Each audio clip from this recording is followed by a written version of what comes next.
Hello, in this video we'll be looking at integration by parts. So this method is used to integrate a product of two unrelated functions. Let's underline that key fact. So we're going to use the following notation. We're going to say y is a product of a function u of x and then another function v dashed of x. So integration by parts requires one function to be easily differentiated, or the result is less complicated than the function, and the other function is to be easily integrated. This can be summarised in the following formula in that box. So while you look at that formula, I want you to notice the following things. On the left-hand side, we've got a product of u times dv by dx. But look what happens to this u on the right-hand side of the formula. It has changed to the derivative du by dx. And can you see in a similar way that dv by dx, which was a derivative, has changed to v? That's why integration by parts is useful, because it changes the integral, hopefully making it an easier integral. Okay, let's have a look at where this formula comes from. So we're all familiar with the product's rule for differentiating. We can see here the product's rule for differentiation is the derivative of uv equals v times the derivative of u plus u times the derivative of v. Let's derive that formula in our black box here. So with step one, we have just integrated every single term of that equation. And because we're doing the same thing to both sides, this is valid. On this next line, this blue line, nothing has changed on the right-hand side. Every symbol is exactly the same.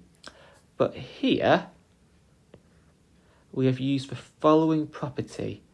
Derivatives and integrals are inverse operations, so they cancel each other out. So we're using the inverse property there. And then the final step to get the equation we want, the equation that was in our black box, is just to take away this integral here from both sides. And that gives us the formula of integration by parts. Let's now think about how we can apply this formula. So when we use that formula, we've got a decision that we're going to be faced with. We always need to decide out what u should be in our substitution, and therefore what dv by dx would be. So the goal is that u should be having a simple derivative. There's a nice acronym to remember this. We're going to call it U are late. So L stands for logs, A for algebra, T for trigonometry, and E for exponential. And this is a nice hierarchy of which ones have simple derivatives. Logs would differentiate to 1 over x, algebraic terms would stay algebraic, trigonometric terms would stay trigonometric, and exponential terms would stay exponential. On the left-hand side, we've got these simple derivatives over here with the logs, algebra, trigonometry, exponentials getting progressively more complicated as we go along. So let's apply this all now in an example. We're going to be looking at example 29, the integral of 3x times cos of x. So we've got that decision to make. We need to know what u is in our formula. And then we also need to know what dv by dx would be. Well, our process for finding this out is we'll look to see, well, we don't have any logs in this expression here, but we do have an algebraic term, we've got 3x. So I'll set u equal to 3x, and therefore the other term, dv by dx, is the other part of that product, cos of x. And we're going to need to know what du by dx and v is, so let's just do some differentiating and integrating. 3x differentiates to 3. Cos of x integrates to sine of x. And then if we substitute into that formula, I quite like to use I just to denote that original integral. So I'll say that original integral equals u times v, 3x times sine x. And then it's the integral of v times du by dx. It's these two terms here. So 3 sine x.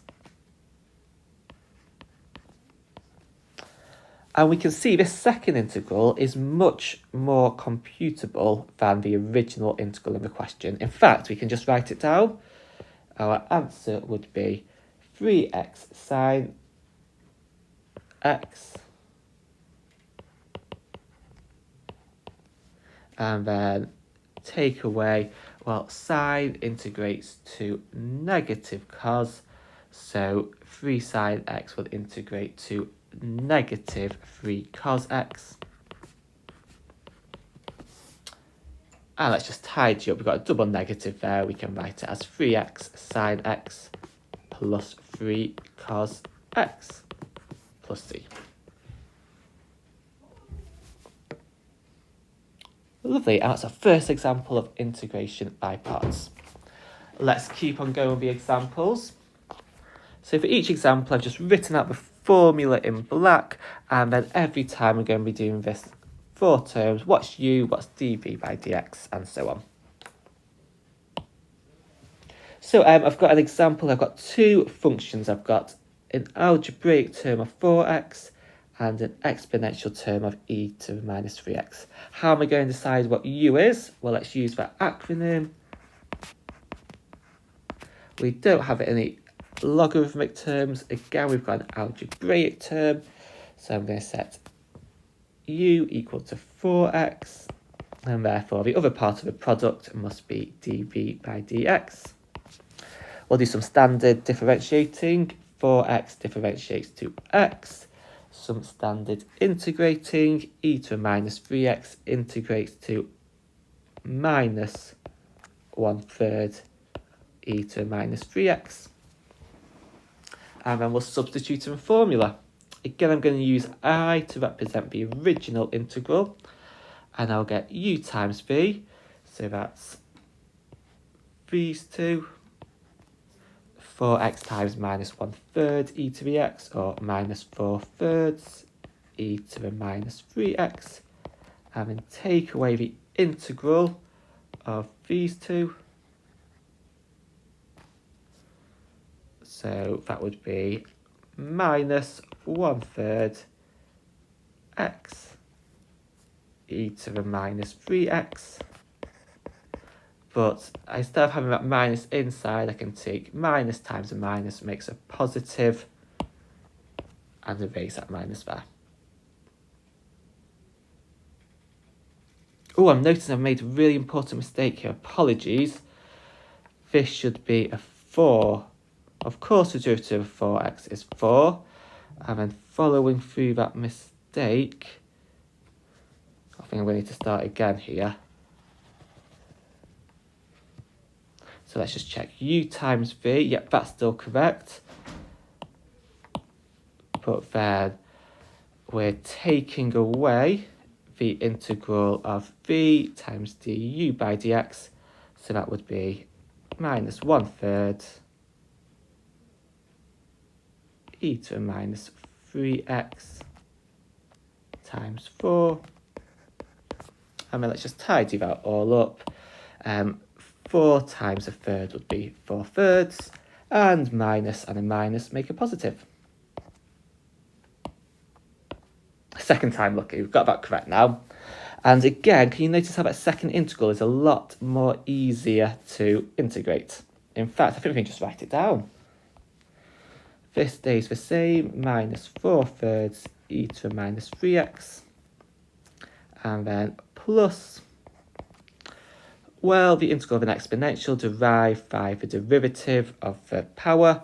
So it will be 4, and then 4 first divided by minus 3 will be minus 4/9.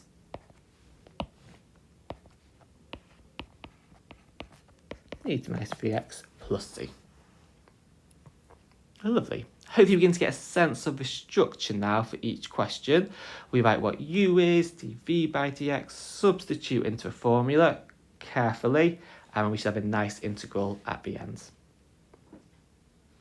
Okay, let's have a look at 31. And there's going to be something different about this example. See if you can spot what it is. So again, I've got that formula. I need to decide what u will be. Well, I've got two choices. It could either be x squared or sine 2x. Yes, use that acronym of logs, algebra, trig, and exponentials to decide. Don't have any logs. I do have an algebraic term, so I'm going to make it x squared. And therefore, dv by dx must be sine 2 of x.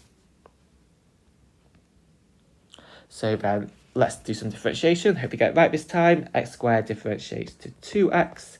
Sine 2x, well, sine integrates to negative cos, divide by the derivative, so minus 1/2 cos 2x. And then substituting into a formula, I for integral equals uv minus 1/2 x squared cos 2 of x, and then take away the integral of v times du by dx. We've got another double negative, so we'll go to positive 1/2 time. Well, let's write it out first. So we get 2x times 1/2 cos 2 of x. And we can just simplify 1/2 times x, 1/2 times 2x rather, would just be x. So can you see what's different about this one? Our integral here is still very complex. We don't know how to integrate x times cos 2x. But it's a familiar form. We've got a product of two unrelated functions. So we're going to do integration by parts a second time. Let's make a little bit of space to write down our new u and v values. I'll do a different colour. So we're going to get a new set of u equals derivative of u, derivative of v, and v. So I've got two options for what u could be. Again, using our logs, algebra, trig, and exponential hierarchy. No logs, I'll make algebra the u term. So u is x, du by dx is 1. That must mean the derivative of v is cos 2x. And the integral of cos 2x is 1/2 sine 2x. Let's just make some space. Lovely. So for the second time in the same question, we'll do another integration by substitution. Just copying these first couple of terms. The integral is minus 1/2 x squared cos 2x plus, and then using that formula again, uv 1/2 x sine 2x minus the integral of 1/2 sine 2x dx. And yeah, now we've got a nice integral to finish with. We can integrate this standard integral to give our final answer, minus 1/2 x squared cos 2x plus 1/2 x sine 2x. And then let's integrate this. Sine integrates to minus cos, so we'll get positive 1/4 cos 2x plus c. And that's quite a common idea what we just did there. How an integration by parts can often have to repeat itself, not integrating once by parts, but integrating twice. Lovely, we've got a couple more examples to get through. This example 32 is our first example with a logarithm involved. So we've got to make a decision about what our choice of u should be. Two options, it could either be 3x squared or log of x. Let's check our hierarchy. Logs, algebra, trig, exponentials. Logs comes first, so u will be log of x. And hence the derivative of log of x is 1 over x. The other term is 3x squared, so integrating will give x cubed. And now we're in position to substitute into a formula. The integral would be u times v, x cubed log of x. Take away the integral of those two times together. 1 over x times x cubed is x squared. And then, yeah, we've got a nice standard integral here. We can proceed. X cubed log of x minus 1/3 of x cubed plus c. Nice. Let's have a look at another integral now. And let's pause before we integrate. We use integration by parts when we've got a product of two functions. And looking at this integral, it looks like there's no product. It looks like we've just got one function, log of x. Here's a nice tip for you.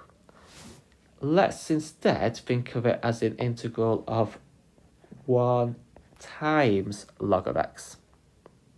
So now I've got a product we can use by parts. We need to decide what should be u. Well, we've got the term 1 and log of x. Oh, what comes top of our hierarchy? It's logs, so u will be natural log of x. And so the other term must be 1. Let's do some differentiating. Log of x differentiates to 1 over x. V integrates to x. Substituting into the formula, we've got uv, which I'm going to write as x log x. And then take away the integral of that product. 1 over x times x is 1. And definitely got a simpler integral. We can integrate 1 to get x log x minus x plus c. Nice. So the ideal way to take from that example is that sometimes we have to create the product by adding a times by 1. We're now going to move on to a final example. So we want to integrate this one here, log of 3x all squared. So what should I make u here? Well, the key idea, and it really is fundamental, is that hierarchy of what u should be, L-A-T-E. It will always give us a really good solution. So in this case, we want logs. We've got logs. We're going to make it the substitution, but we're going to make u equal to all of that, log of 3x all squared. And so then the other term, well, it must have been times by 1. Okay, let's fill those in. I'll do the easy one first. We can create 1 to get x.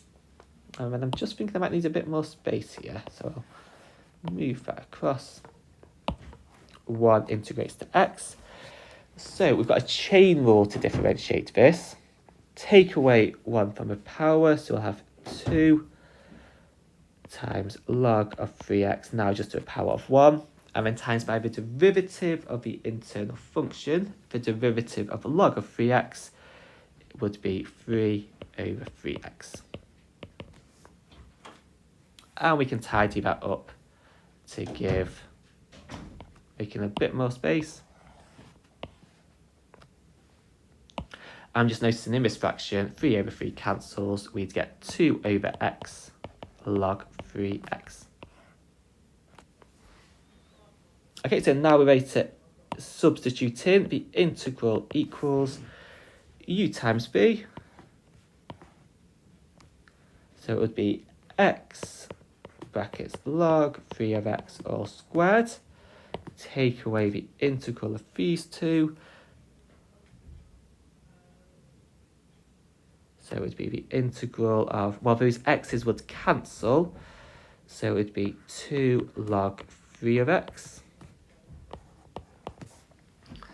And is this familiar? We've got an integral there, but we don't know how to integrate log of x.